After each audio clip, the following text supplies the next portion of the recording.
Hey everybody, it's time for your good word. I hope everyone is doing well. I'm running late this morning. Last night I laid down to sleep and my throat started hurting. And I don't know about you, but when I try to sleep with a sore throat, it just doesn't work out. And I woke up, same sore throat, headache. Gosh, it just feels horrible. And I laid in bed as long as I could. And I was like, I really got to get up. And I wanted to first reflect with you guys about yesterday. I had a really, really great day yesterday. Yesterday was my first day of summer vacation. I didn't have to go to work. But I woke up and I went to work. And I worked for the majority of the day and met with the principal, met with another assistant principal. And we planned and we talked about next year and we reflected, as we do every year, and looked into the future of what it is we have to plan to make sure that our year begins well and we lay the foundation for the work that we want our teachers to do for themselves and for the students. And at the end of that day, I just felt such a sense of accomplishment. And one of the things I reflected on is the idea of when I have to do something versus when I choose to do something. I didn't have to go to work yesterday, but I chose to go. And there's some freedom in that, when you choose to do things versus when you have to do it. I mean, when you have to do it, I don't know. Sometimes, we feel some way about that. And so I just wanted to say that, I learned from John Gordon. He's a wonderful author. He wrote one of my favorite books, The Coffee Bean, The Energy Bus.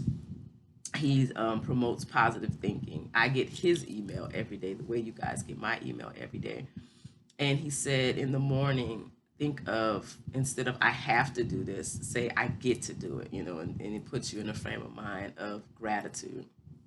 And so I felt really grateful to be a part of the think tank that we are when we just sit and plan and hash through things. And it takes us hours and hours and hours to do it because we have so many things to say, particularly me and my principal. We have so much to say. We have such strong opinions.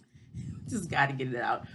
But it was a good time because I love engaging in planning and thinking and working together and synergy and it brings me tremendous joy. It really, really does. That is the thing about work that brings me joy. And I woke up this morning and I was like, man, I just don't think I can go today because my throat hurts, my head hurts.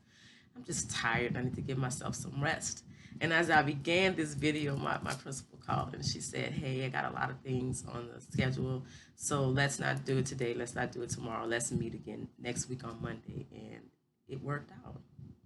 So I'm super happy and excited about that.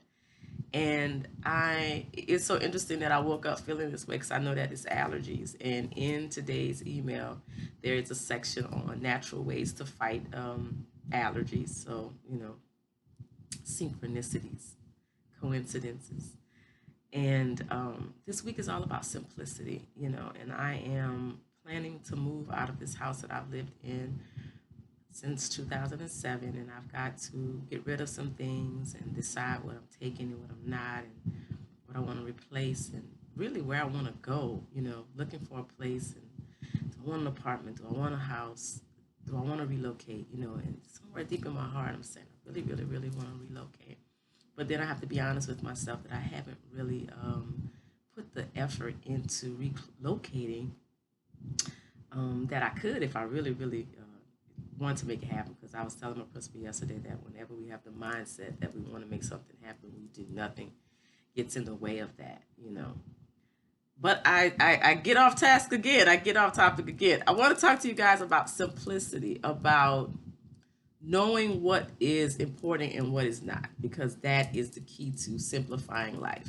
Knowing what is important and what is not, and spending your mind energy on things that are important, and spending your physical energy on things that are important. So I know that during this season of summer, along with all of the other things that I may have to do, I want to put a lot of effort into writing, into finishing my book, The ABCs of Caring Teaching. I want to finish that. And I know that I want to get back into a more consistent routine of working out. I know that I want to be more mindful about eating. And so this morning, one of the Facebook memories that I read as I laid in bed lazily was when every time you eat, you're either feeding disease or you're feeding health, right? Every time you eat, you're either feeding illness or you're feeding health. So be mindful of the things that you're putting into your body and making sure that you're always feeding health and not disease.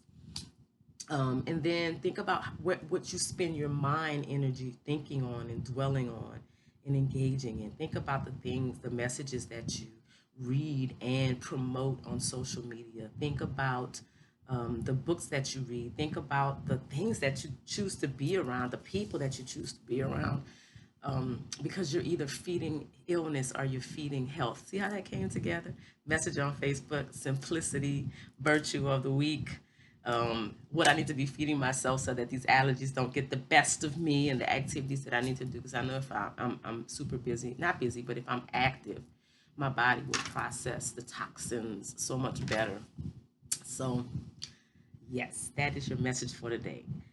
Reflect on simplicity. Like read the card. That's what I did. I always look at the practices on one side, but read the card and really think about what resonates with you, what stands out to you, whichever line resonates with you, and then reflect on it and think on that and think about how it's showing up in your life and how you can apply it. Because the simpler you make things, the more joy you experience. I know for myself personally, I I can complicate some simple stuff. It makes me think back to a class that I took when I was working at Texan Scan. I we would talk about processing, the way we process information, and then we would share our process with the class. And I swear my process was always terribly more complicated than everybody else's. Now I could get to the end result. I would get to the end result, but I swear I was like, why? Why do I make things so much more complicated than they need to be? So I'm ever mindful of that, but I also I'm gracious and compassionate with myself and try not to judge myself for how complicated I can make things. But when I find myself making things complicated, I try to pull myself back. And I'm telling you guys, it is so important to surround yourself with people who can help you to do the things that are in your best interest and for your highest good. As I shared with you in yesterday's message, I have some great friends in my life who become me for me, and they literally tell me all of these positive, wonderful things that I share with them when they're going through it. They give it back to me just when I need it. And I tell you, it is always right on time. So be mindful of the people that you surround yourself with, because they can either be contributing to your illness or contributing to your health. So have a wonderful Wednesday, everyone. Take care of yourself. Be kind to yourself. Be kind to others. Smile a lot and invest in things that contribute to your health and not to your illness. Take care.